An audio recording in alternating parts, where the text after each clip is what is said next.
ਆ ਯੂਰਪੀ ਯੂਨੀਅਨ ਤੁਸੀਂ ਸਾਰੇ ਇਕੱਠੇ ਹੋ ਕੇ ਵੀ ਆ ਜਾਓ ਨਾ ਤੇ ਟਰੰਪ ਦਾ ਮੁਕਾਬਲਾ ਨਹੀਂ ਕਰ ਸਕਦੇ ਤੇ ਅਮਰੀਕਾ ਦਾ।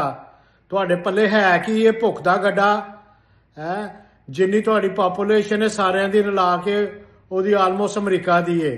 ਜਿੰਨੀ ਤੁਹਾਡੀ ਸਾਰਿਆਂ ਦੀ GDP ਹੈ ਉਸ ਤੋਂ ਵੱਧ ਅਮਰੀਕਾ ਦੀ ਹੈ। ਤੁਹਾਡੇ ਮੁਲਕ 'ਚ ਹੈ ਕੀ ਹੈ?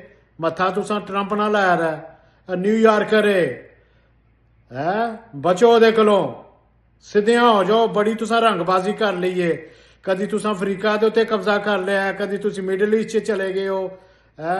ਝੂਠੀ ਤੁਸੀਂ ਆਪਣੇ ਨਾਲ ਤੁਹਾਡੀਆਂ ਉਹ ਚੀਜ਼ਾਂ ਨੇ ਹਿਊਮਨ ਰਾਈਟ ਬੁੱਲਸ਼ਿਟ ਆਪਣੇ ਨਾਲ। ਹੋਰ ਤੁਹਾਨੂੰ ਹਿਊਮਨ ਰਾਈਟ ਦੁਨੀਆ 'ਚ ਹੋਰ ਕਿਧਰੇ ਨਜ਼ਰ ਨਹੀਂ ਆਉਂਦੇ। ਇੱਥੇ ਤੁਹਾਨੂੰ ਯੂਕਰੇਨ 'ਚ ਨਜ਼ਰ ਆ ਰਹੇ ਨੇ ਕਿ ਤੁਹਾਡੇ ਨਾਲ ਬੂਹੇ ਨਾਲ ਬੂਹਾ ਹੈ। ਤੁਹਾਨੂੰ ਡਰ ਹੈ ਕਿ ਜਿਹਨਾਂ ਨਾਲ ਰਸ਼ੀਆ ਤੁਹਾਡੇ ਅੰਦਰ ਨਾ ਵੜ ਜੇ ਤੇ ਵੜ ਜੇ। ਫਿਰ ਅਫਗਾਨਿਸਤਾਨ 'ਚ ਤੁਸੀਂ ਵੜਿਆ ਤੇ ਤੁਸੀਂ ਕੀ ਕਰ ਲਿਆ ਉਹਦਾ? ਟਰੰਪ ਸਾਹਿਬ ਜ਼ਿੰਦਾਬਾਦ। ਟਰੰਪ ਦੇ ਮੁਤਲਕ ਤੁਸੀਂ ਆਪਣੇ ਨਾਲ ਤੁਹਾਡੀ ਪਾਰਟੀਆਂ ਬਣਾ ਰਹੇ ਹੋ, ਜਿਸ ਤਰ੍ਹਾਂ ਪਾਕਿਸਤਾਨ 'ਚ ਵੀ ਸਾਰੇ 9 ਤਾਰੇ ਇਕੱਠੇ ਹੋਏ ਸਨ ਆਪਣੇ ਨਾਲ। ਜਾਓ ਵਾਹ ਖਾਓ ਜਾ ਕੇ।